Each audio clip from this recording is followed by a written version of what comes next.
사람을 죽이면 무기징역 정도는 기본으로 나오지 않겠어? 라고 생각하기 쉬운데요. 하지만 살인범에게 선고되는 형량이 언제나 엄청나게 무거운 건 아닙니다. 특별한 경우긴 하지만 징역형의 집행유예가 나오기도 하고요. 심지어 살인죄로 기소됐지만 무죄 판결을 받기도 하죠.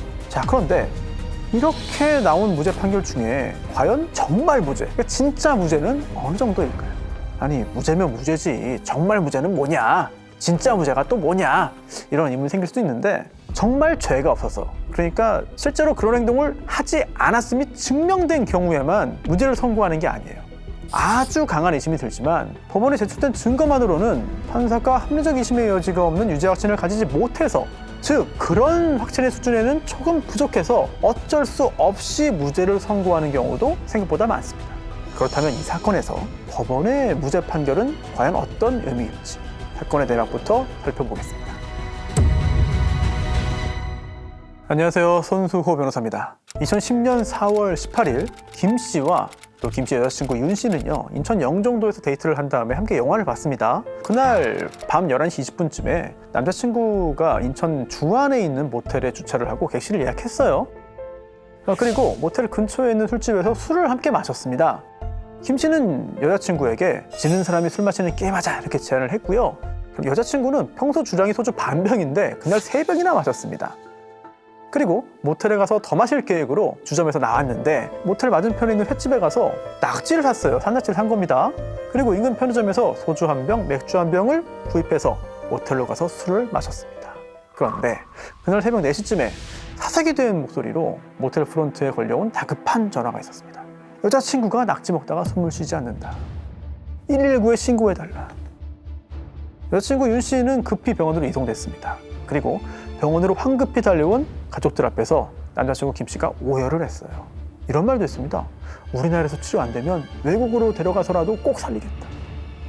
만약에 여자친구가 죽으면 영혼 결혼식이라도 하겠다. 자, 이렇게 사랑하는 연인이 죽을 수 있다는 말에 크게 고통스러워하는 김 씨를 보고 여자친구 윤 씨의 가족들은 고마워했습니다. 그리고 안타깝게도 윤 씨는 결국 이 사고 17일 만에 무산소성 뇌병증 그리고 쇼크로 사망했습니다. 윤 씨의 부모는 불의의 사고를 여겨서 딸을 화장했어요. 그리고 장례를 다 치렀는데요. 여기서 반전이 시작됩니다. 49세를 앞둔 어느 날 사망한 딸이 가입한 2억 원짜리 사망보험 증서가 날아온 거예요. 그런데 그럼 이 사망보험금 누가 받느냐? 봤더니 남자친구 김 씨가 받도록 되어 있던 겁니다. 사고 발생 일주일 전에 보험금 받을 사람이 법정 상속인에서 남자친구로 바뀌었던 거죠. 이게 수상하잖아요. 유족들은 경찰에 수사를 요청했습니다. 혹시 남자친구 김 씨가 우리 딸을 살해한 거 아닌가? 이 부분을 밝혀달라고 했던 것이죠. 그렇다면 유족들은 왜 살인사건을 의심했는가? 첫 번째 이상한 점이 있습니다. 낙지 4마리인데요. 검찰에 따르면 그때 그 낙지는요, 세발낙지처럼 이제 자꾸 가는 게 아니라 큰 낙지예요. 해물탕이나 낙지전골에 사용하는 거였거든요. 게다가 먹기 좋게 손질한 것도 아니고요. 술에 잔뜩 취한 여자친구에게 통째로 먹게 하는 상습밖의 행동을 했다는 것이죠. 무엇보다 이 사진을 보시면 깜짝 놀라실 텐데요. 피해자 윤 씨는 당시 치아 우식증, 그러니까 충치를 심하게 앓고 있었습니다. 실제로 앞니 4개만 정상이고요. 나머지는 다 손상된 상태였어요. 게다가 생전에 낙지를 좋아하지도 않았고 잘 먹지도 못했다. 또 고기를 구워 먹을 때도 성인이 통상적으로 먹는 크기의 3분의 1 정도로 작게 잘라서 먹을 수밖에 없었다. 치아 상태가 이러니까 질긴 음식은 평소에도 피했다는 거예요. 그런데도 다른 사람도 아닌 애인인 김 씨가 왜 윤 씨가 좋아하지도 않던 통낙지를 사서 모텔로 갔는가? 의문을 제기할 수밖에 없는 것이죠. 자, 이런 상황에서 남자친구는 이렇게 주장했습니다. 여자친구가요, 산낙지 먹다가 목에 걸려서 질식한 겁니다. 처음에는 제가 이 입안에서 산낙지가 안 보여가지고 못 빼냈어요. 그런데 내려갔다가 조원문과 함께 다시 올라온 다음에 손가락을 넣어서 제가 빼냈습니다. 그리고요, 현장에 온 의료진이 입에서 산낙지 빼는 걸 제가 직접 보기도 했거든요. 자, 그런데 종업원은 이 남자친구가 빼는 거 못 봤는데요? 라고 진술을 했고, 또 의료진도 저희 뺀 적 없는데요? 라고 말을 했습니다. 그리고 누구 말을 믿을 것이냐, 이런 문제가 생기는 것이고요. 그리고 또 과학적으로 과연 빼낼 수 있는 것인가, 이 부분도 쟁점이었습니다. 그런데 법의학자들은 연화작용이 이루어지기 때문에 처음에는 보이지 않던 게 갑자기 나중에 보여서 빼냈다? 자, 이 부분은 설명이 안 됩니다. 옳지 않습니다. 라고 진술을 했습니다. 그리고 처음에는 피해자가 통낙지를 먹었다고 했다가 나중에 낙지 다리를 먹었다고 하면서 진술이 오락가락했고요. 잘 이해가 안 가죠. 두 번째, 모텔에서 병원까지의 거리. 바로 1분도 걸리지 않는 거리였습니다. 윤 씨가 숨을 못 쉬고 기절해 있는 급박한 순간에 모텔에 전화를 해서 119 불러달라고 요청했잖아요. 그리고 또 7층에서 카운터까지 왔다 갔다 했습니다. 1초가 다급한 상황에서 14분이나 칠 수 있고요. 결국 그로 인해 윤 씨를 살릴 수 있는 시간을 놓쳐버린 거 아닌가. 사실 이 윤 씨가 처음에 실려간 병원은요, 모텔에서 1분 거리였습니다. 즉, 김 씨가 처음부터 윤 씨를 안거나 업고 바로 병원으로 갔으면 2, 3분 내에는 도착할 수 있지 않았을까. 그런데 오히려 프런트에 전화를 하고 여러 가지 조치를 취하면서 시간이 10분 이상 더 지체됐다. 이런 의문을 가질 수밖에 없습니다. 1, 2심 재판을 통해서 확인된 내용을 한번 먼저 살펴볼게요. 피해자인 여자친구 윤 씨, 10살 때 부모가 이혼했습니다. 그리고 아버지는 계모와 생활했고 생모는 평택에서 무속인으로 이제 일을 했는데 인천에서 외할머니, 외할아버지, 동생과 함께 살았어요. 형편이 썩 좋은 편은 아니었습니다. 그리고 나이도 어렸고요. 사회 경험도 좀 부족했어요. 심지어 2009년에 외할머니가 췌장암 진단을 받았고요. 생모도 자궁경부암 전력이 있었습니다. 그 다음 남자친구 김 씨인데요. 좀 여러 명의 여자가 등장을 해요. 2008년부터 당시 27살인 여성과 교제를 했고요. 그런데 2009년 3월에 보험약관 대출금 100만 원을 본인이 빌렸습니다. 그리고 그해 여름에는요, 또 그 여성의 국민은행 대출금 500만 원도 빌렸습니다. 그리고 이어서 1000만 원 대출받아가지고 차량도 사요. 그런데 이 날짜가 좀 겹칩니다. 2009년 2월부터는 피해자인 윤 씨와 연인 관계였고, 또 2010년 2월부터는 26살의 또 다른 여성과 또 연인 관계였습니다. 또 그 여성 명의로 490만 원, 700만 원 대출받아서 쓰기도 했습니다. 자, 그리고 이 사건의 피해자인 윤 씨와 교제를 하던 중 피해자에게 가족력이 있으니까 암보험 드는 게 좋겠다라고 말을 해서 마침 김 씨에게는요, 보험 일을 하는 고모가 있었어요. 그래서 고모를 통해서 사망하면 거액의 보험금 탈 수 있는 보험이 있는지, 또 법정 상속인이 아닌 다른 사람도, 혼인을 안 했으니까요, 남자친구인 김 씨가 보험금 수령할 수 있는지 등등을 확인을 하고요. 여자친구에게 암보험 들어줄 테니까 우리 혼인신고 하자라고 제안했는데 여자친구는 혼인신고를 거부했습니다. 그냥 보험만 들겠다라고 했고요. 그러자 김 씨는 고모에게 사망보험금 큰 거 들자라고 말해서 한 달 보험료가 13만 원이에요. 그리고 보장 내용은 상해 사망 시 2억 원, 질병 사망 시 2억 원, 암 진단비 2천만 원. 자, 이런 보험이었습니다. 처음에는 보험금 받는 사람이 법정 상속인이었습니다. 자필서명을 받아서 보험계약 체결한 후에 보험금 받을 사람을 남자친구 본인으로 변경하게 됐습니다. 이게 2010년 4월 무렵입니다. 이렇게 보험에 가입한 다음에 보험금을 가로채기로 마음먹고 사고로 가장해서 여자친구 윤 씨를 살해한 것이다 라고 검사는 판단했습니다. 이런 상황에서 검사가 이 사건을 살인으로 판단한 근거는 이렇습니다. 한낙지가 기도를 막아서 질식하는 것처럼 꾸며서 피해자를 살해한 다음에 사망보험금을 받기로 마음먹고 기회를 노리고 있었다는 거죠. 그러던 중 2010년 4월 18일 그날 피해자와 함께 영종도에 갔고 술게임 했다고 그랬잖아요. 그리고 여자친구는 주량이 소주 반병입니다. 그런데 만취하게 유도를 했고, 그리고 모텔로 가서 산낙지를 안주 삼아 술을 더 마시자고 유인을 했다는 거예요. 그런데 산낙지 4마리 샀는데 2마리는 썰었습니다. 하지만 2마리는 손질하지 않고 산채로 포장을 했다. 이때 피해자의 상태를 본 사람들이 있어요. 그래서 증언을 받아봤더니 이 여성이 술에 취한 채 카운터에 기대에 있었다는 거예요. 완전히 인사불성은 아니었다는 거죠. 그때 소주 한두 병, 맥주 한 병 구입해서 모텔에 들어가서 술을 마신 겁니다. 그리고 새벽 4시에서 4시 20분 사이에 피해자가 만취해서 저항할 수 없는 상태가 되자 불상의 방법으로 피해자인 여자친구의 코와 입을 막아서 질식하게 했다. 뇌사에 빠졌고 결국 5월 5일 사망하게 됐습니다. 자, 여기서 연결되는 게 또 하나, 사기입니다. 조금 전 말씀드린 것처럼 살해한 다음에 보험금을 타려고 시도한 거, 이거 자체가 보험 사기라는 거죠. 저 피해자가 재해로 사망하거나 또는 일반 사망인 경우에는 보험금이 지급되는데, 따라서 보험금을 받을 남자친구가 여자친구를 살해한 경우에는 보험금 나오지 않아요. 그런데도 일반적인 사망인 것처럼 속여서 사망보험금 청구한 후에 2억 원을 받았거든요. 이미 받았기 때문에 이거는 사기다 라고 검사는 주장했습니다. 이런 상황에서 진행된 1심 재판 결론은요, 살인, 사기 모두 유죄입니다. 자, 일단 이 사건에서는 굉장히 중요한 지점이 있어요. 사람이 사망을 했고 변사체로 발견됐으면 부검을 통해서 사인을 밝혀냅니다. 그런데 안타깝게도 이 사건의 경우에는 부검이 이루어지지 못했습니다. 처음부터 이거는 낙지 먹다가 숨 막혀서 죽은 사고사라고 생각을 하고 유족이 동의해서 화장을 해버렸어요. 그렇기 때문에 상당히 제한된 정보를 가지고 재판을 진행할 수밖에 없었다는 여러 가지 안타까운 부분이 있는 거죠. 1심 재판에서 가장 중요한 지점은 바로 사망 원인이었습니다. 당시 이루진은 심폐기 있는 정지는 질식에 의한 것이다, 다른 가능성은 없다라고 봤는데요.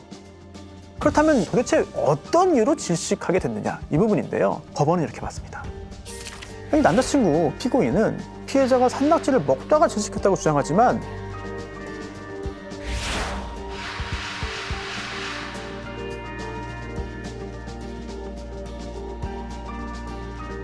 도저히 받아들일 수 없다라고 본 거예요.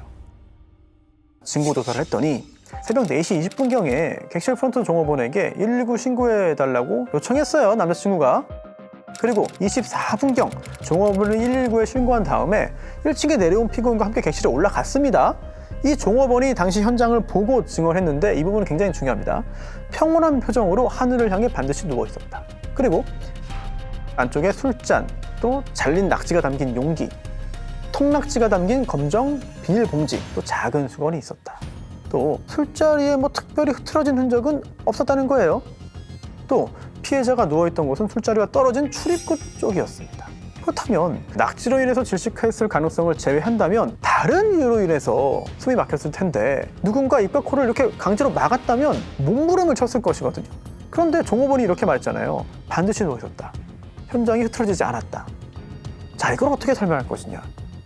이 부분이 굉장히 중요한 쟁점이었는데 검사가 이렇게 주장을 했고 판사가 받아들였습니다. 압도적인 힘으로 제압을 하면 저항하지 못할 수 있다. 자, 또 하나 중요한 게 있습니다. 바로 입과 코 주변의 흔적이에요. 비록 잠들어 있다 하더라도, 또 술에 취해 있었다 하더라도 사망에 이르게 할 정도로 강하게 막으면 결국은 상처가 남는다는 얘기죠. 하지만 당시 사체에서는 그런 흔적이 발견되지 않았거든요. 이 부분은 법원은 이렇게 봤습니다. 타월 등을 비롯해서 부드러운 천을 사용해서 입과 코를 막았으면 살해됐다 하더라도 흔적이 남지 않을 수 있다라고 본 것이죠. 자, 그리고 이 사건의 경우에는 정황 증거, 간접 증거가 대단히 중요합니다. 살해 장면을 목격한 사람 없거든요. 녹화 영상 없거든요. 음성 녹음도 없거든요. 결국 여러 가지 정황 증거를 종합해서 살인죄를 증명해야 되는 것이기 때문에 피고인의 여러 가지 정황들 대단히 중요합니다. 하나하나 보죠. 첫 번째, 일정한 직업, 지속적인 소득 없었습니다. 또 금전적으로 궁핍했지만 돈은 또 많이 썼어요. 게다가 돈을 갚아야 돼요, 여러 사람에게. 그중에 전 애인들도 있거든요. 그랬더니 돈 나올 곳이 있다 라고 이렇게 얘기를 했다는 거예요. 자, 그리고 또 119에 신고를 했는데 이것 좀 이상합니다. 이거 시간을 끌기 위해서 일부러 신고한 거 아니냐.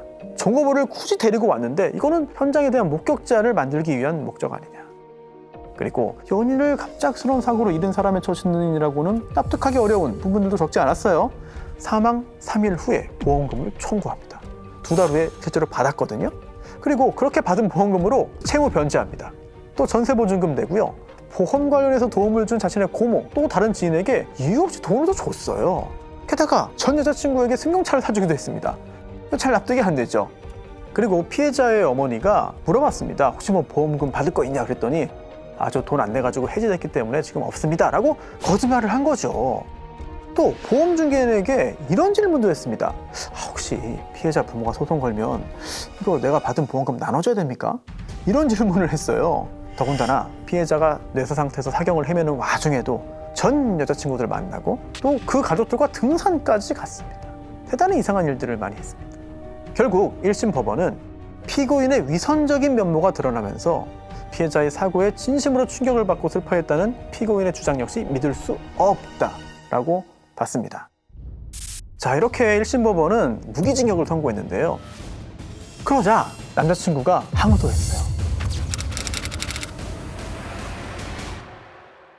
아니, 나 살인범 아닌데, 나 안 죽였는데 왜 저를 살인범이라고 봅니까? 억울합니다 라고 항소했고 2심 법원으로 갑니다.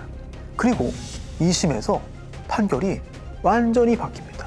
살인 무죄, 당연히 사기도 무죄가 나는 것이죠. 즉 1심과 2심의 판단, 가장 큰 차이점은 이렇게 볼 수 있습니다.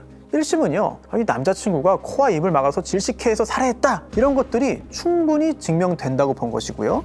반면 2심은 그랬을 수도 있지만 지금 제출된 간접 증거만 봐가지고는 이거 합리적인 의심의 여지가 들지 않을 정도로 확실하게 증명된 건 아니지 않아?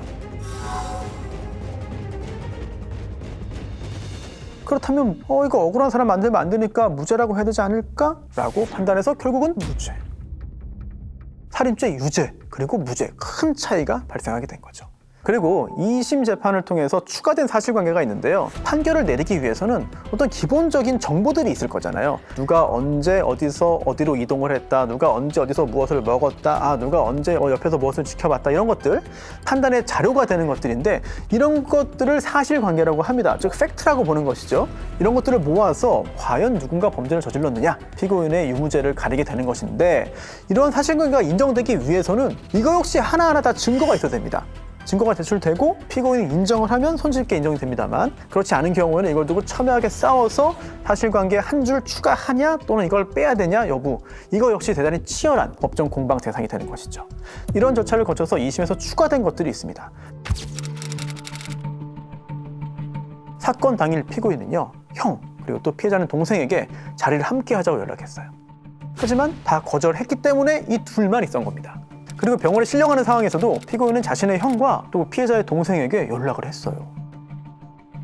또 자신의 고모에게 울면서 전화도 했습니다.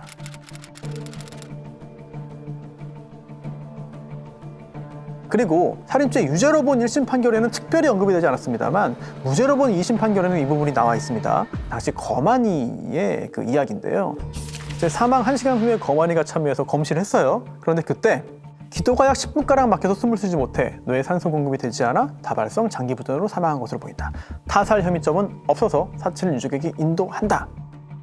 그리고 당시 의료진의 의견이 일치했습니다. 피해자의 심폐기능 정지는 질식에 의한 것이다. 이 사건에서 유죄와 무죄의 기준이 되는 것은요, 결국 사인입니다. 질식해서 사망한 건 맞아요. 하지만 도대체 그 질식의 원인이 무엇이냐, 이 부분이 중요한 거죠. 질식에는 여러 가지 가능성이 있습니다만, 검사가 주장한 거는 비구폐색, 손으로 코와 입을 막아서 살해했다. 피고인 남자친구가 주장한 거는 저 막지 않았습니다. 산낙지 먹다가 기도가 막혀서 죽은 겁니다. 자, 둘 중에 어떤 것이냐, 이 부분이 이 사건의 핵심이 되는 것이죠. 형사재판은 검사의 주장이 증거로 증명되냐 그렇지 못하냐, 이걸 따지는 거예요. 따라서 비구폐색으로 인한 질식 맞습니까? 라고 법의학자들에게 물어봤습니다. 첫 번째 법의학자는 이렇게 말했습니다. 코와 입을 막아서 살해하면 구강 내에, 입 안에 또는 입 주변에 손상이 동반됩니다. 하지만 부드러운 물체로 막으면 특별한 흔적이 나오지 않는 경우도 있습니다 라고 말을 했습니다. 또 다른 법의학자는 이거 비구폐색으로 사망한 경우에 입주위 손상이 없었던 거를 제가 직접 보지를 못했습니다. 하지만 술에 취하거나 또는 약물에 의해서 정신을 잃었다면 흔적이 남지 않을 수도 있습니다. 세 번째 법의학자는 비구폐색으로 인한 타살이라면 아무리 부드러운 걸로 눌러도 결국은 치아가 움직이기 때문에 구강 내에 흔적이 남습니다. 출혈 그리고 파열이 생길 수밖에 없습니다. 이렇게 법의학자마다 약간 의견이 좀 달랐습니다. 법원은 이러한 전문가들의 의견을 종합해서 이렇게 판단했습니다. 정상적인 성인이라면 아무리 만취라 하더라도 코와 입을 막아서 살해하려면 상당한 압박이 필요하다. 따라서 얼굴 등의 흔적이 남았을 것이다. 물론 본능적인 생존 의지도 없을 정도로 의식을 아예 잃었거나 또는 아주 어린 영아이거나 또는 고령의 환자라면 흔적이 남지 않을 수도 있지만, 이 사건의 경우에는 그렇지 않았다고 본 거죠. 즉 저항이 불가능한 상태였다는 증거가 없다는 거예요. 자, 이렇게 비구폐색으로 확실할 수 없는 상황이라면 피고인의 주장, 낙지 먹다가 숨 막힌 거다. 자, 그게 맞든지 여부도 좀 확인해야 되잖아요. 이거 역시 법의학자들의 의견을 좀 받아봤습니다. 두 명의 법의학자는 이렇게 말했어요. 무심코 입에 넣으면 머리든 다리든 충분히 입에 들어갈 수 있을 것으로 보인다. 자, 또 다른 법의학자는요. 산낙지는 빨판이 있다. 그래서 기도 위쪽에 걸려 있다면 손가락을 꺼낼 수도 있다. 심지어 피해자가 본능적으로 뱉었을 가능성도 있다. 그리고 이들이 공통적으로 얘기한 게 있어요. 만약 질식으로 심폐기능이 정지하게 되면은 얼굴 표정이 이제 펴진다. 그래서 편안한 것처럼 보일 수 있다는 거죠. 따라서 질식이 이루어졌다고 해서 강하게 몸부림치는 것은 아니다라고 의견을 밝혔습니다. 자, 그런데 여기서 한 가지 꼭 짚고 넘어가야 하는 부분이 있습니다. 바로 부검인데요. 지금 우리가 비구 폐색입니까? 또는 기도 폐색입니까? 그 외의 가능성이 있습니까? 등등을 아주 어렵게 지금 찾아가고 있어요. 그런데 만약에 당시 사체를 부검했다면 생각보다 쉽게 진실을 밝혔을 수도 있습니다. 그런데 안타깝게도 당시에는 살인이라고 생각도 못했고 낙지 먹다가 숨 막혀 죽었다고 가족들이 판단했기 때문에 빠르게 화장을 했고 부검은 진행되지 못했습니다. 그래서 뒤늦게 재판 과정에서 증거가 좀 부족한 상황에 처하고 말았는데요. 게다가 질식사로 봤기 때문에 현장에 있던 낙지도 수거하지 않았어요. 그거 역시 증거로 남아있지가 않습니다. 자, 이렇게 2심은 1심과 달리 살인, 무죄 판단했는데 그렇다면 여러 가지 정황 증거에 대해서 어떻게 봤는지도 좀 살펴볼 필요가 있겠어요. 우선 보험인데요. 평소에 자신을 키워준 고모의 생계를 돕는 차원에서 가입한 것이다. 그래서 가능성이 있다는 거고요. 또 두 번째는 종업원이 있을 때 피해자의 목에서 산낙지를 뺐다는 주장, 종업원은 못 봤다고 했는데 반드시 종업원이 있을 때 뺐다고 볼 수는 없다. 또 종업원은요, 당시에 피고인이 심폐소생술을 하고 또 피해자 입에 손을 넣는 건 봤지만 꺼내는 건 못 봤다고 한 거잖아요. 그러면서도 계속 주시한 건 아니라고 했어요. 그렇다면 실제로 꺼냈지만 종업원이 보지 못했을 가능성도 충분히 있다는 거죠. 자, 그리고 세 번째로요. 남자친구의 증언이 왔다 갔다 한 건 맞습니다. 통낙지 먹었다고 했다가 다리 먹었다고 했다가 일관성 없긴 해요. 하지만 잘 생각해보면 피해자뿐만 아니라 피고인도 술에 많이 취해 있었습니다. 그렇기 때문에 진술이 다소 일관되지 못할 가능성 충분히 있다는 거예요. 그리고 또 계속 머릿속에 남아있는 게 아까 그 치아 사진입니다. 그런 상황에서 어떻게 낙지를 스스로 먹느냐, 이건 아무리 해도 난 이해할 수 없어 라고 생각하시는 분 많이 계실 텐데, 물론 낙지를 먹기 힘든 상태인 건 맞아요. 하지만 사고 당일에 피해자도 동생에게 낙지 먹으러 가자고 전화를 했다는 거예요. 물론 낙지 먹으러 가자는 게 내가 많이 먹을게와 동의어는 아닙니다만 완전히 못 먹는다고 단정할 수는 없다는 것이죠. 자, 이런 것들을 종합적으로 고려해서 결국 1심과 달리 2심은 살인의 증거가 부족하다, 살인을 했다고 단정할 수 없다고 보아서 결국 무죄로 보았고 이 판결이 대법원에서 확정됐습니다. 이 사건에서 살인죄는 무죄 확정됐습니다. 자, 그런데 도대체 우리 법상 무죄 판결이란 어떤 의미를 가지고 있는지 잘 생각해 봐야 돼요. 즉, 무죄란 언제나 이노센트를 의미하는 게 아닙니다. not guilty를 말해요. 자, 물론 피고인이 실제로 어떤 행위를 하지 않았음이 명백하게 증명된 경우 당연히 무죄 판결을 선고하죠. 이때는 피고인이 무고하다, 즉 이노센트다, 이렇게 해석할 수 있습니다. 하지만 그게 아니라 피고인이 그 범죄를 저질렀음을 확신할 수 없는 경우, 그 확신에 이르지 못하는 경우에도 역시 무죄 판결을 선고하게 되는 겁니다. 이때 무죄는 not guilty를 말하는 거죠. 자, 이처럼 우리 법상 무죄는 굉장히 좀 넓은 범위의 의미를 가지고 있어요. 한자로 없을무에 죄 이렇게 쓰다 보니까 죄가 없음이 증명된 거라고 이렇게 착각하는 경우가 있는데요. 하지만 그렇게 오해하면 안 됩니다. 현행 형사소송법에 이런 규정이 있습니다. 범죄 사실의 인정은 합리적인 의심의 여지가 없을 정도의 증명에 이르러야 한다는 거죠. 그리고 대법원 판례에도 이런 표현이 자주 나와요. 형사재판에서 유죄의 인정은 법관으로 하여금 합리적인 의심을 할 여지가 없을 정도로 공소사실이 진정하다는 확신을 가지게 할 수 있는 증명력을 가진 증거에 의하여야 한다. 만약 그러한 증명이 없다면 설령 피고인에게 유죄의 의심이 간다고 하더라도 유죄로 판단할 수 없다. 이처럼 합리적 의심은 유죄와 무죄를 가르는 기준이 됩니다. 대단히 중요한 것이죠. 그런데 이거 생각해 볼 필요가 있어요. 그냥 의심이 아니라 합리적 의심입니다. 즉, 비합리적인, 비논리적인 의심은 제외되는 거예요. 예를 들어서 그때 외계인이 와서 죽이고 갔어요. 저 아닙니다. 자, 이런 거는 합리적인 의심이 아니라는 거죠. 그리고 이와 관련해서 가장 중요한 거는요, 개별 사건에서의 판단입니다. 즉, 이 사건에서 합리적 의심의 여지가 없을 정도로 과연 유죄의 증명이 되었느냐 또는 그렇지 않느냐, 이게 중요하잖아요. 그런데 이걸 누가 판단하느냐? 판사가 합니다. 이거를 자유심증주의라고 하는데요. 증거의 증명력은 법관의 자유 판단을 이해한다는 거예요. 이처럼 판사가 대단히 중요한 역할을 하고 있고 실질적으로 유죄와 무죄를 가르는 거 판사에게 많은 부분이 맡겨져 있습니다. 이 사건을 통해서 도대체 합리적 의심이란 무엇인지, 또 합리적 의심의 여지가 없을 정도의 증명을 요하는 이유는 무엇인지, 합리적 의심의 정도를 누가 판단하는지 깊게 고민해 볼 수 있었는데요. 여러분도 법이 요구하는 합리적 의심이 도대체 어느 정도인지에 대해서 이 사건을 토대로 생각해 보시면 좋을 것 같습니다. 19년 10월 4일 청와대 국민청원 게시판에 내 여자친구를 성폭행한 30년 지기 친구, 이런 글이 올라왔어요. 청원의 내용은 이렇습니다. 무엇과도 바꿀 수 없을 만큼 소중한 친구였다. 5살 때 만나서 36살까지 제일 친하게 지낸 친구였다. 그런데 그 친구가 내 여자친구를 상대로 성범죄를 저질렀다고 주장한 겁니다. 그로부터 5개월 뒤 30년 지기 고향 친구를 흉기로 살해한 혐의로 30대 남성이 체포됐습니다. 바로 국민청원 게시판에 그 글을 쓴 그 남성인데요. 결국은 자기 친구를 살해하고 만 거죠. 대체 무슨 일이 있었던 것인지 함께 알아보겠습니다. 안녕하세요. 손수호 변호사입니다. 국민청원 게시판에 글을 쓴 30대 남성 A씨는요, 친구 B와 5살 때부터 같은 동네에서 살았습니다. 초등학교부터 고등학교까지 다 동창이에요. 30년 동안 친하게 지낸 절친이었습니다. A씨는요, 친구 B에게 자신의 여자친구 C를 소개했습니다. 그런데 2019년 9월 22일 여자친구 집에서 셋이 함께 술을 마신 다음에 잠에 들었어요. 자, 그런데 친구 B가 침대에서 자고 있던 A의 여자친구 C를 가늠한 사실을 뒤늦게 알게 됐습니다.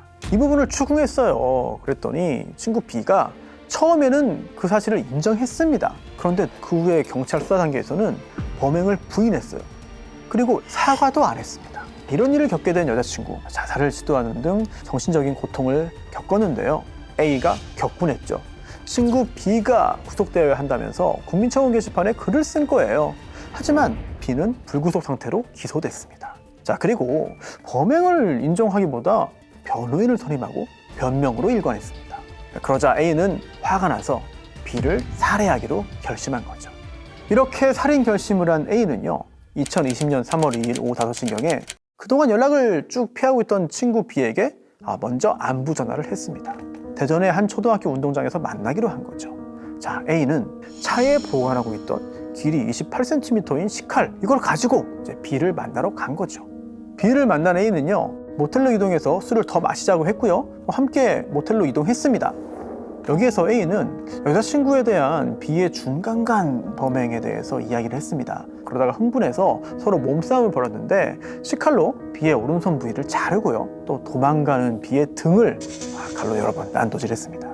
이렇게 넘어뜨린 다음에 목 부위를 무려 30번 찌르고요. 오른쪽 허리뼈 부위와 옆구리까지 수차례 찌르는 끔찍한 범행을 저질렀습니다. 당연히 B는 경부와 흉부의 다발성 자창으로 사망하고 말았습니다. 자, 여기까지만 봐도 대단히 끔찍한 살인이거든요. 아주 끔찍하게 여러 번 찔렀어요. 그런데 더 경악스러운 일이 발생하고 맙니다.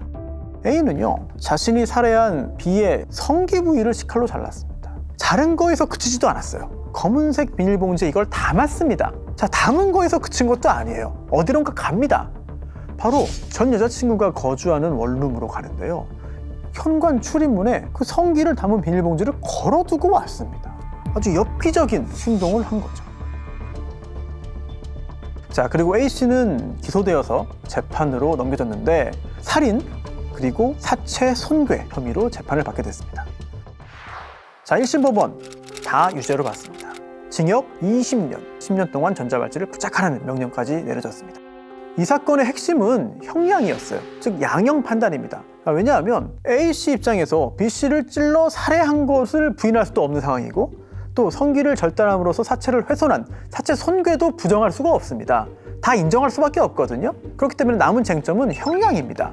그러면 이 사건에서 특별히 중요한 양형 요소는 무엇인가? 이 부분을 찾아봐야 그래야 1심의 징역 20년이 적당한지 너무 무거운지 아니면 너무 부족한지 이 부분을 판단할 수 있겠죠. 자, 가장 중요한 양형 요소, 계획성 여부입니다. 계획 범죄인지 아니면 우발적인 범죄인지. 여기에 대해서 A씨 측은 이렇게 말했습니다. 계획적으로 범행한 거 아닙니다. 우발적으로 범행을 했을 뿐입니다. 그러자 검사가 이렇게 말합니다. 아니, 이렇게 큰 시카를 가지고 이동을 했고 모텔까지 갔는데 이게 어떻게 우발적입니까? 죽이려고 가져간 거 아닙니까? 자, 여기에 대해서 변호인이 다시 한번 재반박을 합니다. 그래요? 죽이려고 가져간 게 아니라 특정한 의식을 위해서 가져간 겁니다. 칼을 앞에 놓고 두 사람이 앉아가지고 진실을 말하는 겁니다. 이런 특전사 의식이 있습니다. 그것 때문에 가져간 거예요. 이처럼 사람을 죽일 계획이 있었던 게 아니고요. 대화를 했는데 제 친구가 모욕적인 말을 해가지고 칼이 앞에 있길래 우발적으로 살해한 겁니다. 하지만 법원은 계획적인 살인이라고 인정을 했습니다. 아니, 칼을 가지고 갔고 모텔 갈 때도 칼을 소지했고 그 전에 여자친구가 헤어지자고 할 때마다 나 친구 B 죽이고 나 자살할 거야 말을 했는데요. 실제로 B를 죽인 다음에 A는 여자친구의 집 지하 주차장에서 자살을 시도했습니다. 그렇게 예고했던 거, 그렇게 경고한 대로 행동을 했던 거예요. 그리고 성기를 절단해서 사진을 찍어서 또 다른 지인에게 보내기도 했거든요. 자, 종합적으로 볼 때 우발적인 범행이 아니다. 극도의 혐오감과 복수심에서 계획적으로 살해하고 그 살해 사실을 여러 사람들에게 보여준 것이다라고 하는 거죠. 그리고 A는 사체 손괴가 아니라고 주장을 했어요. 그러면 절단하지 않았다는 건가요? 아닙니다. 절단은 했다. 성기는 절단했다. 하지만 사체 손괴는 아니다라고 주장했습니다. 사체 손괴는 사체를 손괴해야 성립하는 범죄예요. 그런데 사체가 아니라 살아있는 사람의 신체 일부를 절단했다면 이건 적어도 사체 손괴가 아닙니다. 물론 살해 행위가 더 잔혹하게 보일 수 있고 오히려 형량이 더 높아질 수 있습니다만 사체 손괴가 아니라고 주장을 한 거예요. 하지만 이 부분 인정되지 않았습니다. 과학적으로 증명이 가능해요. 자, 왜냐하면 살아있는 상태에서 신체를 절단하면 당연히 출혈이 일어납니다. 그런데 이 사건에서 성기와 고환, 그 주변 부위가 절제되어 있는데 출혈이 특별히 많지 않습니다. 남성의 성기 부위는 해부학적으로 혈관이 대단히 풍부하게 있습니다. 그렇기 때문에 생전에 절단했다면 대단히 심한 출혈이 동반될 수밖에 없어요. 자, 이거는 사망한 후에 사체가 된 상태에서 예리한 도구로 절단했기 때문이라는 것이죠. 이처럼 과학수사에 의해서 사체 손괴 역시 인정이 되었고 이 부분을 종합해서 징역 20년형을 선고했습니다. 그러자 검사가 항소했어요. 형량이 너무 낮다는 거죠. 즉 1심의 징역 20년 선고는 양형부당이다. 더 강한 처벌 내려주십시오. 항소를 했고 2심 판결이 내려졌습니다. 자, 2심, 1심보다 더 높은 형량을 선고합니다. 징역 25년, 5년이 늘었습니다. 1심의 징역 20년이 적당한지에 대해서는요, 여러 가지 요소가 있습니다만 핵심은 두 가지입니다. 첫 번째, 참작 동기 살인인지, 두 번째, 계획적 살인인지 아니면 우발적 살인인지. 자, 먼저 참작 동기 살인인지 여부에 대해서 살펴보겠는데요. 대법원 양형 기준에 의하면요, 살인에는 5가지 유형이 있어요. 먼저 가장 일반적인 보통 동기 살인이 있고요, 비난 동기 살인, 중대범죄 결합 살인, 극단적 인명경시 살인은 대단히 좀 높은 처벌이 이루어집니다. 그리고 반대로 보통 동기 살인보다 더 낮은 수위가 있어요. 바로 참작 동기 살인인데요. 이러한 참작 동기 살인은요, 동기에 있어서 특별히 참작할 사유가 있는 살인입니다. 양형 기준상 다음 요소 중에 하나 이상에 해당하면 참작 동기 살인이 되기 때문에 형량이 내려갈 수 있습니다. 첫 번째, 피해자의 귀책 사유 있는 살인. 그리고 피해자로부터 자신 또는 친족이 장기간 가정폭력, 성폭행 등 지속적인 피해를 당한 경우, 그리고 피해자로부터 자신 또는 친족이 여러 차례 실질적인 살해 위협을 받은 경우나 정상적인 판단력이 현저히 결여된 상태의 가족살인, 또 그 밖에 이에 준하는 경우, 이거는 참작 동기 살인이기 때문에 형량이 많이 내려갈 수 있습니다. 그래서 A도 이 사건은 참작 동기 살인입니다. B가 애초에 내 여자친구를 준강간했기 때문에 피해자의 귀책 사유가 있고 그래서 내가 살인했기 때문에 이거는 참작 동기가 인정돼야 됩니다 라고 주장을 했습니다만 1심에서 인정되지 않았고요. 2심에서도 역시 그 부분은 인정하지 않았어요. 이거는 피해자에게 귀책 사유가 있는 살인이라고 볼 수가 없다는 거죠. 결국 보통 동기 살인이 유지됐습니다. 그리고 두 번째 양형상 쟁점이 바로 계획살인이냐 아니면 우발적인 살인이냐 이 부분인데요. 2심 법원 역시 계획적인 살인이라고 봤습니다. 대법원 양형위원회의 양형 기준을 보면은요, 계획적 살인 범행은 가중 요소로 기재되어 있고요, 미필적 살인 고의는 감경 요소로 규정되어 있습니다. 계획적으로 범한 살인은 우발적인 경우에 비해서 강한 범죄성을 보여주기 때문에 처벌 수위 역시 높아져야 하기 때문이겠죠. 그렇다면 계획적 살인은 도대체 무엇이냐? 어떤 기준을 가지고 계획적인지 우발적인지 판단할 수 있느냐, 이게 중요한데요. 양형 기준에 따르면 다음 요소 중에 하나 이상에 해당하면 계획적 살인으로 봅니다. 범행 도구의 사전 준비 및 소지, 사전 공모, 피해자 유인, 증거인멸의 준비, 도주 계획의 사전 수립, 또 그 밖에 이에 준하는 경우들이 있는데 이 중에 하나만 있어도 계획적인 범행이라고 봅니다. 그리고 이러한 계획적인 살인 범행은 잔혹한 범행 수법, 비난할 만한 동기, 동종 전과 등과 함께 집행유예 판단에 있어서도 부정적인 요소로 규정되어 있어요. 그렇기 때문에 계획적으로 범행을 했음에도 형을 좀 낮추기 위해서 우발적 살인이라고 주장하는 경우도 대단히 많이 있습니다. 계획적이냐 우발적이냐, 이 부분이 중요하잖아요. 자, 이 사건에서 피해자의 목 왼쪽에서 약 14개의 최대 길이 9cm 정도인 자창이 발견됐고요. 또 절창도 발견됐고, 또 목 오른쪽에서 12군데의 자창과 절창이 발견됐어요. 그리고 피해자의 옆구리를 비롯해서 온몸에서 수십 군데의 절창 자상이 발견됐거든요. 자, 이거는 피고인이 공격을 방어하고 회피하려는 피해자를 식칼로 수십 차례 찔러 살해한 것으로 보인다. 이러한 범행 방법에 비추어 볼 때 모욕적인 말을 듣고 우발적으로 범행에 이른 것이 아니라 애초부터 극심한 복수심 또는 적대적 감정을 가지고 계획적으로 이 사건 범행에 이른 것으로 보인다고 판단했습니다. 2심 법원은 1심보다 더 무거운 형량을 선고했습니다. 징역 25년인데요.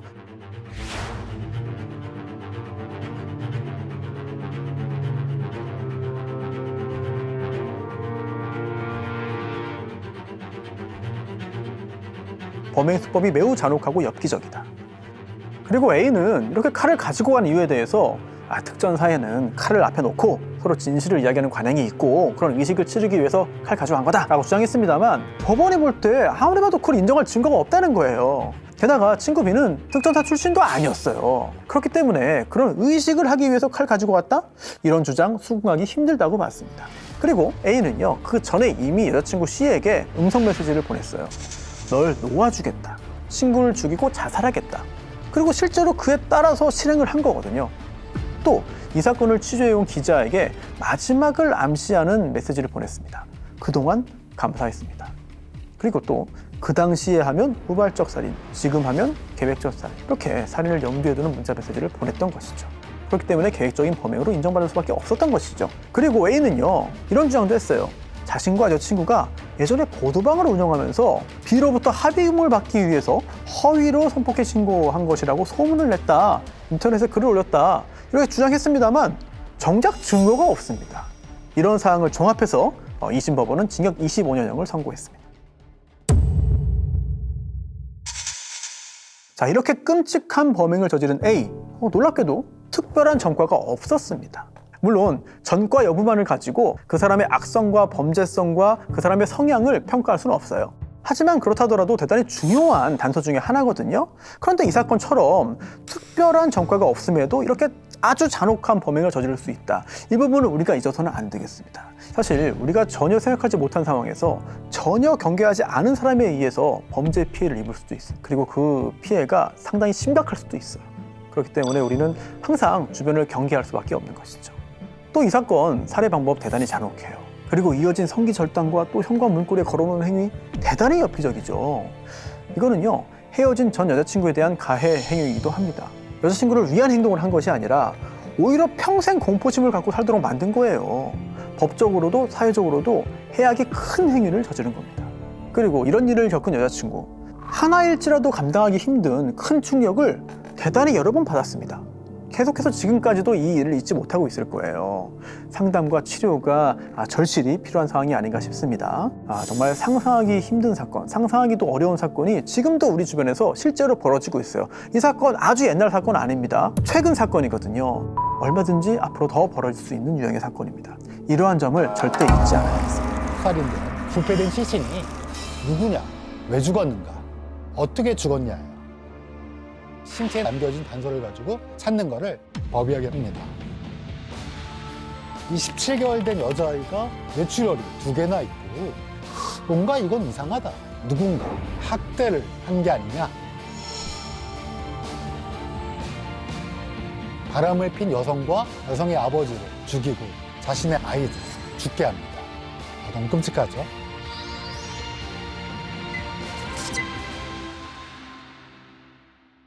네, 안녕하세요. 서울대학교 의과대학 법의학교실 유성호입니다. 저는 법의학을 전공하는 의사입니다. 사실 법의학이란 말은 여러분들 아마 텔레비전 프로그램에서 많이 들어보셨겠지만 법의학의 많은 일들은 주로 부검이라는 죽은 이들을 만나는 그런 일을 하기 때문에 수많은 일을 겪으면서 여러분들에게 할 얘기가 있을 것 같은 그런 생각이 듭니다.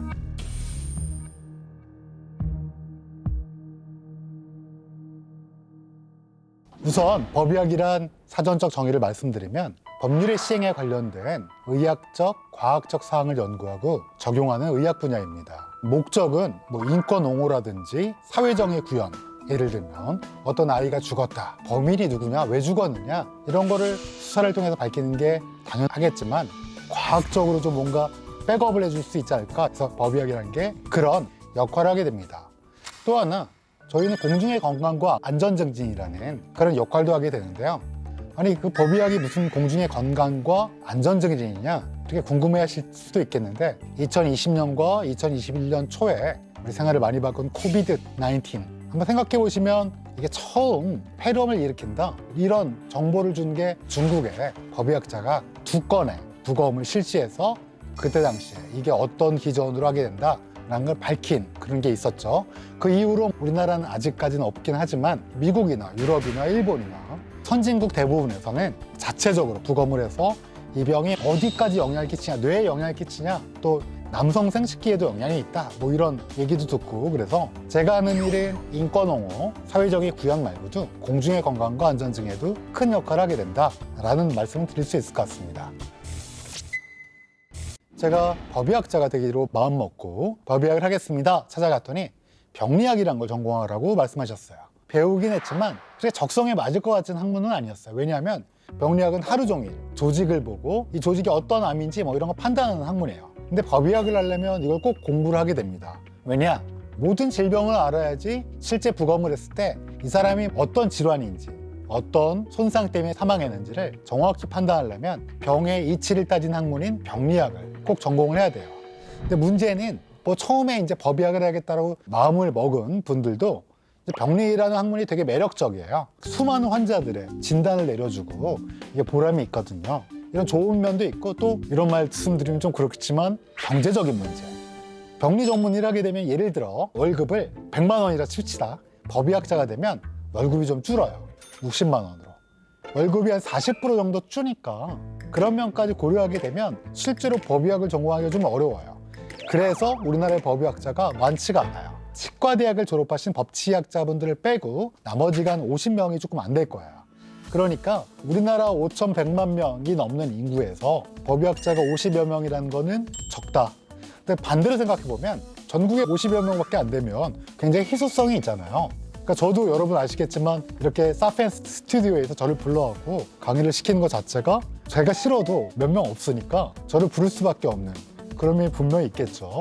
그래서 좋은 점도 있다. 만약에 자기가 의지를 갖고 하겠다. 그럼 굉장히 희소성 있는 자원에 속하게 된다라는 말씀을 드릴 수 있을 것 같습니다. 그래서 이제 저희가 법의병리학에 부르는 게 부검입니다. 그 다음에 법치의학이라는 건 여러분 아시다시피 치아를 가지고 이 사람이 누구냐, 나이가 몇 살이냐 이런 거 판단하는 학문이에요. 그리고 법의인류학이라는 학문이 있는데요. 뼈를 보고 이게 남자인지 여자인지 그리고 가능하면 얼마나 오래됐는지 사인이 뭔지를 추정해보는 그 다음에 법의곤충학, 곤충의 천이라고 부르는데요. 곤충이 계속 바뀌는 현상을 가지고 부패된 사람이 얼마나 오래전에 사망했는가 판단하는 학문이 되는 거죠. 그래서 법의학자들이 이런 학문을 전공하고 하게 되면 이제 실제로 하는 건 뭐냐? 검시라는 걸 하게 돼요. 검시에는 크게 두 가지가 있는데요. 검안이라는 것과 부검이라는 게 있습니다. 검안은 책상 한자를 써갖고요. 눈으로만 보고 시신을 이 시신은 그냥 병일 것 같다. 아니면 뭔가 독살 같다 판단하는 걸 검안이라고 하고요. 눈으로 보면 조금 부정확하니까 이걸 조금 더 해부를 통해서 해보는 걸 부검이라고 하고요. 검안과 부검을 합쳐서 우리가 검시라고 부릅니다. 근데 검시라는 건 결국 뭘 하려고 하는 거냐? 크게 세 가지예요. 첫 번째, 돌아가신 분이 누구냐? 두 번째는 왜 죽었는가? 왜 죽었는가는 여러분 아시다시피 cause of death라고 그래서 그냥 의학적인 거예요. 예를 들면 사망 원인에는 당뇨병도 있을 수 있겠죠? 위암도 있을 수 있고 폐암도 있을 수 있죠. 그런데 법의학자들이 관심을 갖는 건 머리가 외상이 있어서 사망한다든지 동물에 의한 손상 이런 것들을 이제 관심 있게 되는 거죠. 근데 그런 죽음의 원인이 나오면 또 하나 밝혀야 되는 게 어떻게 죽었냐. 무슨 말씀이냐면 높은 곳에서 추락해서 돌아가시면 사망 원인은 추락사죠. 이건 뭐 중학생들도 알 수 있을 거예요. 그런데 이게 스스로 뛰어내렸는지, 누가 밀었는지, 아니면 사고로 실수로 넘어졌는데 마침 떨어졌는지 이런 것들을 신체에 남겨진 단서를 가지고 찾는 거를 목적으로 합니다. 그래서 검시는 결국은 이 세 가지를 찾는 거다라고 말씀드릴 수 있고, 우리나라 1년에 30만 명이 조금 안 되게 사망을 해요. 근데 병원 내에서 사망하시든 병원 밖에서 사망하시든 뭔가 이건 이상하다, 이 병이 아니다, 잘 모르겠다, 의료사고 같다, 뭐 이런 것들을 저희 법의학자들이 모두 죽음을 검시의 절차를 밟아서 판단하게 되는 거죠. 한번 말해보세요. 어떻게 죽었는지 우리가 다 들어줄게요. 잠깐, 손톱 밑에 뭐가 있네? 혈흔이네. 범인 혈흔일 가능성이 크겠지?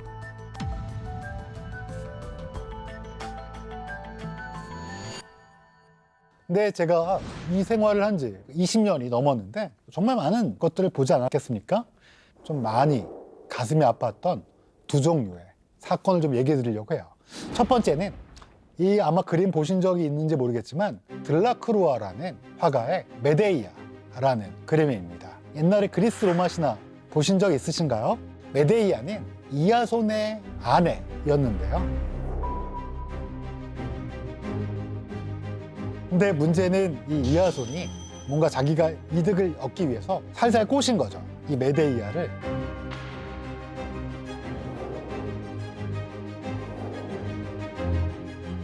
자기 친동생을 제거하면서 사랑을 찾아서 이 여자는 그래서 아이를 낳았는데 근데 이 남편이 그만 바람을 피고 맙니다. 그러니까 메데이아는 어떻게 됐냐? 바람을 핀 여성과 여성의 아버지를 죽이고 이아손의 마음을 아프게 하기 위해서 자신의 아이들을 죽게 합니다.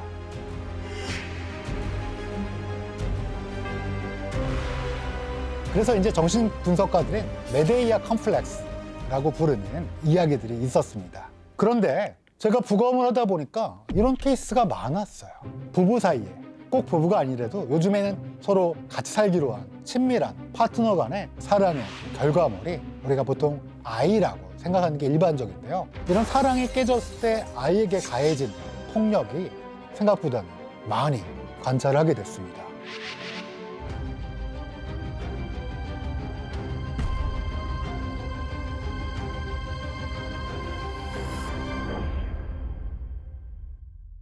두 돌 갓 지난 딸을 학대하고 방치해 숨지게 한 이른바 지향이 사건의 비정한 생모, 결국 구속됐습니다.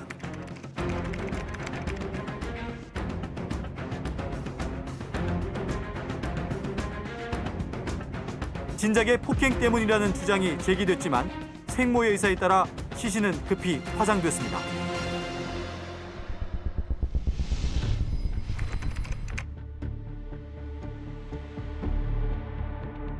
사실은 제가 여러 곳에서 얘기를 했지만 여러분 딱 보시면 이게 뇌라는 거 혹시 아시겠지만 이 17개월 된 여자아이가 왼쪽 뇌에 시계가 다른 뇌출혈이 두 군데 있다. 그런데 아이들은 넘어져서 이런 뇌출혈이 안 생깁니다.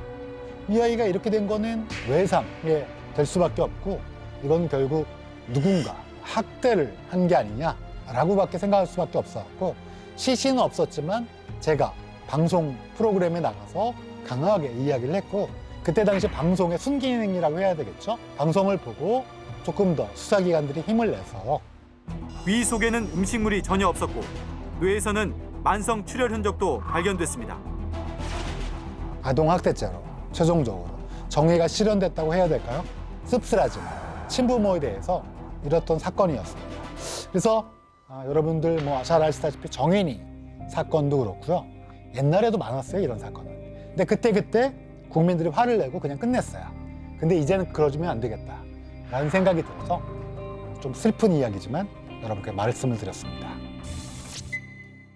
두 번째 드릴 얘기는 CDC라고 미국 질병관리본부인데 인티밋 파트너, 그러니까 친밀한 파트너, 조금 더 깊숙한 의미가 있지만 인티밋 파트너에 의해서 스토킹 당하는 사람은 남성의 2%, 여성의 10%, 그 다음에 육체적으로, 신체적으로 학대 또는 폭력을 당한 사람이 여성의 5분의 1, 남성의 7분의 1이라는, 이건 이제 가정폭력이라고 얘기했는데, 친밀해야 되는 관계에 있어서 폭력이 있고 실질적으로는 살인사건까지 일어난 케이스들이 있습니다. 제가 부검하는 살인사건 중에 한 반은 이런 케이스예요. 그러니까 모르는 사람이 아니라 아는 사람, 그리고 그것도 아는 사람 중에 한때는 사랑했던 사람, 지금도 사랑했다라고 주장하는 사람, 이런 사건들이 많습니다. 29살 여성이 집안 욕조에서 숨진 채 발견됐습니다. 출산을 한 달 앞둔 만삭의 임신부였습니다. 용의자는 유명대학병원 의사인 남편 백모 씨. 백 씨는 경찰에게 아내가 스스로 욕조에 넘어져 숨졌다고 말했습니다. 이 사건도 기억에 많이 남는 사건인데, 이건 제가 부검한 거 아닙니다. 국과수의 신참 법의학자분이 부검을 했어요. 지금은 이제 베테랑이 됐어요, 그분은. 근데 그때 뭐 왜 신참이 부검을 했냐? 이건 간단한 사건이다 생각했어요. 뭐냐? 만삭인데 자기 집에서 욕조에서 사망했는데 보니까 목에 상처가 있어요. 누가 목을 졸랐다는 거고, CCTV를 보니까 그 집에 왔다 갔다 한 사람이 없는 거예요. 그러면 뭐 마지막에 있었던 사람, 파트너, 남편이 범인이라고 생각했기 때문에 그냥 그때 당시에 들어온 지 얼마 안 된 초보 법의학자 선생님이 했죠.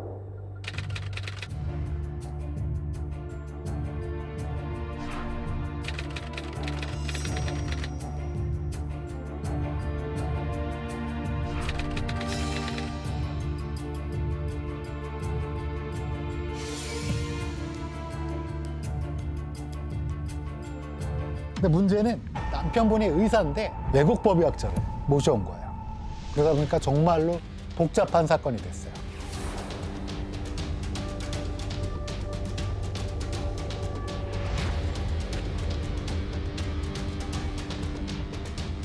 근데 어떻게 해결이 됐냐? 정말 많은 사람들이 노력을 했어요. 저도 제 스승님을 도와서 장시간 재판에 참여하고 굉장히 노력을 했는데, 가장 결정적인 건 뭐였냐? 그때 구검이가 신참이었잖아요. FM대로 했어요. 목 졸린 부분의 근육의 조직을 병리 슬라이드라는 걸 만들어 놨어요. 아마 베테랑이었으면 안 했을 거예요. 이거 척 보면 알지 뭐. 한두 번 해봐? 이렇게 넘겼을 걸 그냥 고지고대로 증거물을 그대로 현미경으로 보면 누가 반박할 수도 없는. 그때 외국 법의학자도 슬라이드를 보고 기버, 당신 말이 맞다 라고 인정을 하고 떠나게 됐습니다.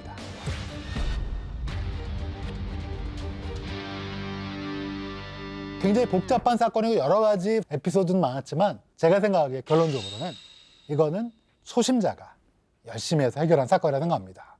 다만 이 사건에서는 사이가 좋았다 부부가 어쩌다가 이런 끔찍한 살인이라는 것까지 되게 됐을까, 좀 안타까운 마음이 좀 드는 거는 분명합니다. 사실 지금 밖에 많이 나가지도 못하고 사랑하는 사람들과 한 집에서 오랫동안 같이 있는 기회가 많을 겁니다. 이렇게 되면 돈독한 관계가 유지될 거라고 생각하는데, 실제로는 가족과의 갈등이라든지 긴장감이 터져나온 경우가 많습니다. 어디서 터져나오냐? 연결고리 중에 가장 약한 부분, 아이들이나 노인 또는 상대방, 파트너에 대해서 터져나온 경우가 많습니다. 사실 제가 요즘에 부검을 일주일에 2번 하는데요. 이런 안타까운 사연들이 더 많이 늘어나고 있는 것을 제가 목도하고 있기 때문에 굉장히 걱정드리는 말씀으로 여러분께 이 사연을 전해드리면서 사회적으로 환기를 시켜드리고 싶었습니다. 그래서 연결고리가 약할수록 어떻게 해야 되느냐? 조금 더 그 연결고리를 오히려 튼튼하게 만들어주는 그런 사랑을 발휘하는 거야말로 훨씬 중요한 일이 아닐까 생각이 듭니다.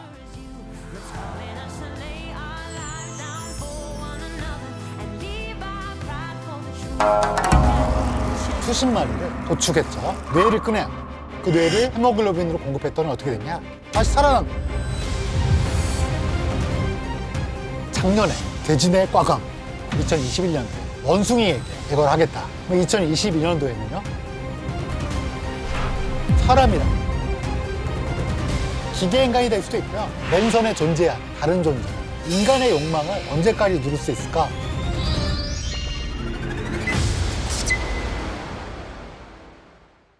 우리는 모두 언젠가는 죽는다.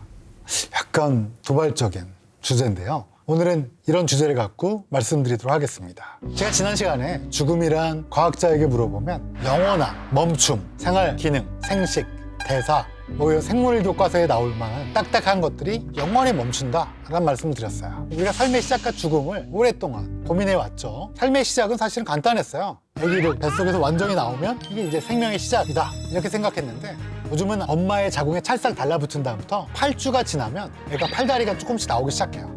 버드라고 그래서 발아 싹이 나오는 것처럼 팔다리가 나오기 시작하는데, 팔다리가 나오기 시작하면 태아라고 부릅니다. 근데 아마 진 에디팅 들어보셨죠? 진, 유전자, 에딧, 편집, 유전자 편집이라는 그런 말이 나오고 있죠. 지금은 윤리적으로 법적으로 금지인데요. 인간의 욕망을 언제까지 누릴 수 있을까? 만약에 우리 아이를 조인성처럼 키우고 싶다, 그런 유전자를 에디팅해 주세요 라는 욕망을 가진다면 미래가 어떻게 될까 걱정은 됩니다. 죽음에 대해서는 공평한 거라고 생각하고 있어요. 조금 문제가 생겼죠. 여러분 이 논문 혹시 보신 적 있는지 모르겠는데 2019년도 4월 달쯤에 네이처라는 학술지에 나온 논문입니다. 이 논문은 무슨 논문이냐? 돼지를 수십 마리를 도축했죠. 그중에 몇십 마리를 뇌를 꺼내요.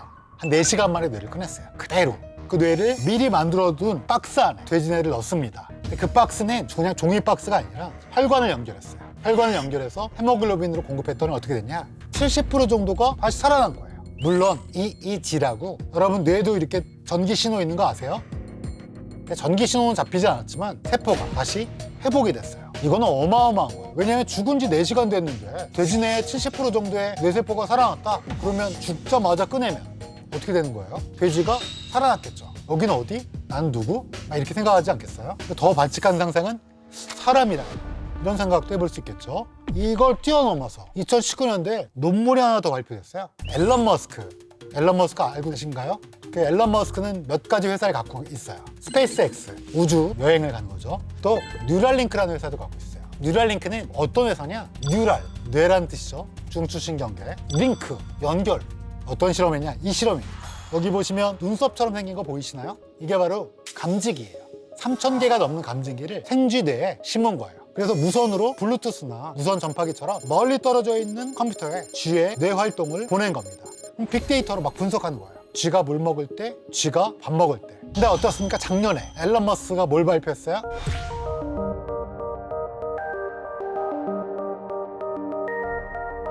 올해 이제 뭘 발표할까요? 2021년도에 원숭이에게 이걸 하겠다 발표했죠. 2022년도에는요 자기 머리에 할 수도 있겠죠. 왜 하냐 이걸? 왜 할까요?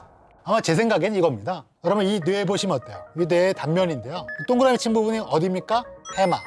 장단기 기억이 여기 다 있어요. 감지기를 박아서 컴퓨터에 딱 다운로드 받으면 어떻게 될까요? 그럼 내 기억은 모두 저장되는 거죠. 내가 심지어 지금 인출하지 못한 기억, 5살 때 어머니가 카스테라 해준 기억, 아니면 아버지한테 엉덩이 맞은 기억 있겠죠. 누구나 기억을 인출할 수가 없죠. 여기에 켜켜이 쌓여 있는데 그게 아마 미래에는 컴퓨터에서 구현될지도 모르겠습니다. 근데 이게 목표일까요? 아니죠. 유라일체가 목표겠죠. 내가 컴퓨터, 컴퓨터가 나, 랜선에 존재하는 나.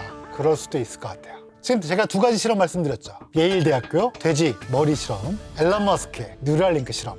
미래는 어떻게 될 건가? 특이점이 온다. 2030년 또는 2040년. 그러니까 그때인지는 모르겠지만 올 것 같아요.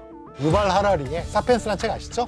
사피엔스의 제일 마지막 장에 뭐가 있습니까? 호모 사피엔스의 멸절이 나와 있죠. 뭘로 된다고요? 트랜스 휴먼. 그러니까 환경오염으로 망하는 게 아니라 우리 인류는 스스로 호모 사피엔스를 버리는 거예요. 그래서 이제 기계인간, 그러니까 기계인간이 될 수도 있고요. 랜선에 존재하는 다른 존재로.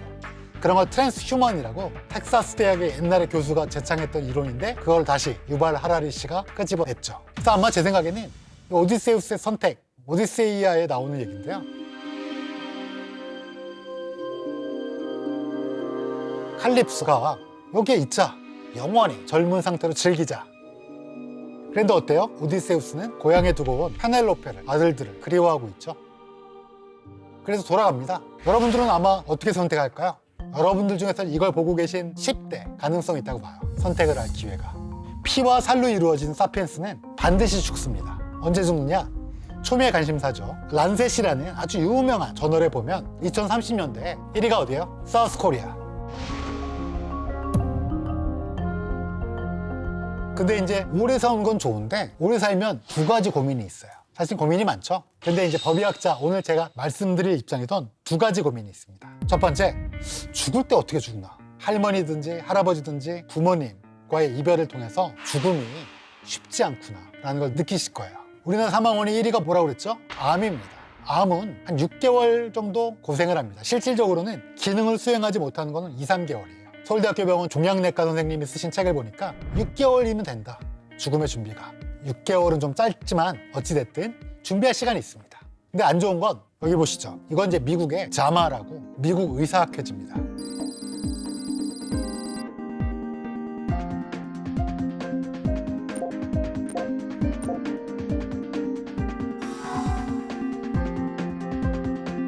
그래서 마지막이 어떻게 될지 한 번도 생각 안 해보셨죠? 생각해 보셔야 돼요. 지금 생각해 봐야지 내 삶에 영향을 줄 수 있습니다.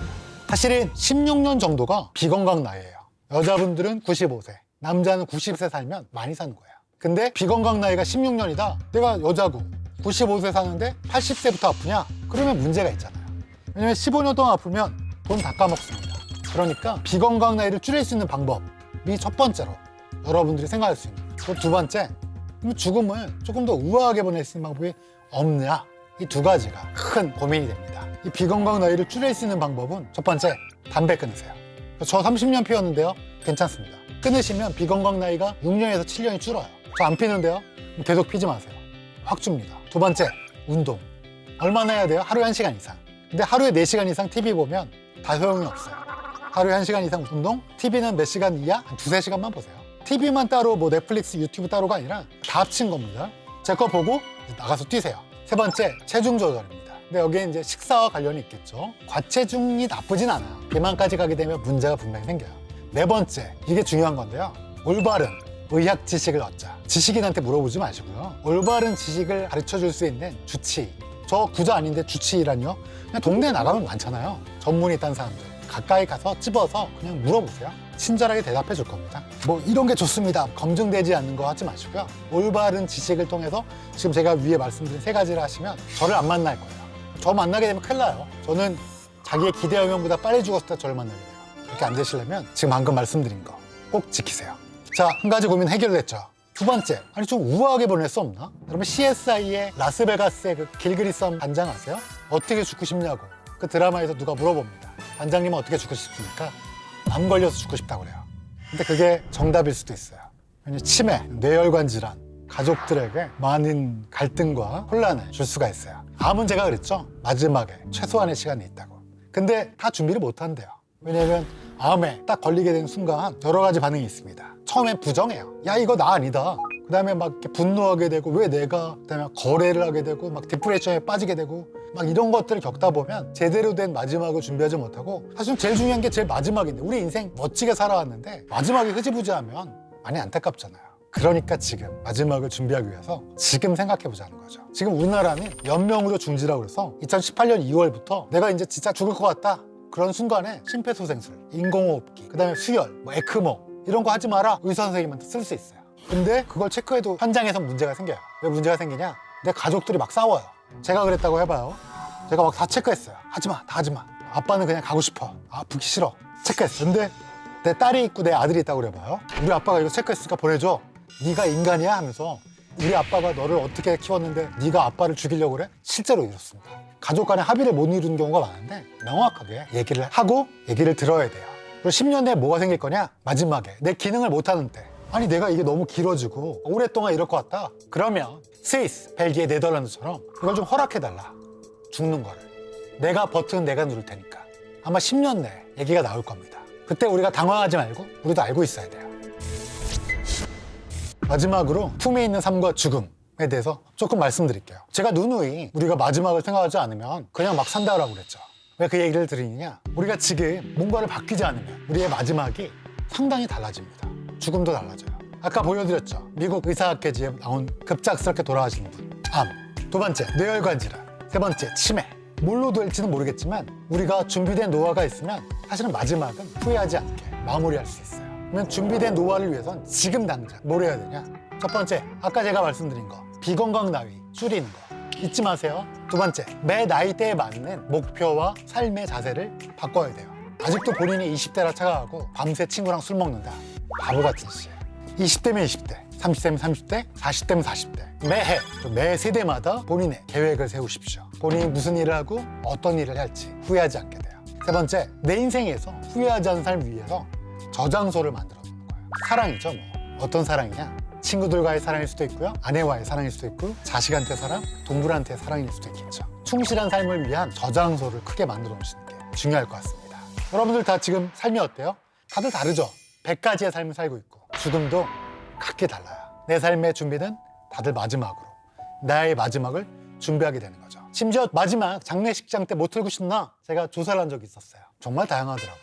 저는 화더 원더풀 월드라고, 닐 암스트롱 말고 루이 암스트롱의 화더 원더풀 월드를 이렇게 듣고 싶다라는 얘기를 했었는데, 다른 분들은 굉장히 다양하더라고요. 그리고 저는 육개장 좋아하긴 하는데, 굳이 내 친구들한테, 내 가족한테 육개장 말고 스페인 음식 좀 이렇게 국물 있는 거 있죠? 그런 것 좀 먹여주고, 백포도주 이런 거 이제 장례식장에 좀 주고 싶다. 근데 또 다른 사람한테랑 얘기해보면 다들 각자 생각이 다르더라고요. 그래서 100가지의 삶이 있으면 100가지의 죽음이 있다. 이걸 위해서, 그래서 지금 죽음을 한 번쯤 생각해보고, 죽음을 위해서 어떤 준비를 할 건가, 제가 쭉 말씀드렸던 몇 가지를 꼭 준비해 보시는 게 중요할 것 같습니다. 나이가 조금 더 드시면 죽음 이후에 내가 어떻게 포지셔닝 할 건지, 죽음 이후에 내 가족들에게 어떻게 해줄 건지, 그리고 더 나은 죽음의 가정은 어떻게 만들 건지를 준비하는 그런 것들도 필요할 것 같아요. 여러분들에게 죽음에 대해서 얘기했는데, 지금 제가 말씀드린 죽음이 우울하거나 기분이 다운되는 죽음이 아니라 내 삶의 마지막으로서의 죽음, 지금 쓰고 있는 내 소설 엔딩 챕터, 아니 소설 쓰고 있는데 엔딩 챕터도 생각 안 하고 막 쓰면 엉망진창. 엔딩 챕터는 준비를 하고 쓰셔야 되는 거 아니에요? 그렇다면 오늘 하루는 삶으로서의 죽음을 한번 생각해 보시길 바랍니다. Tell me there's a reason. Was there ever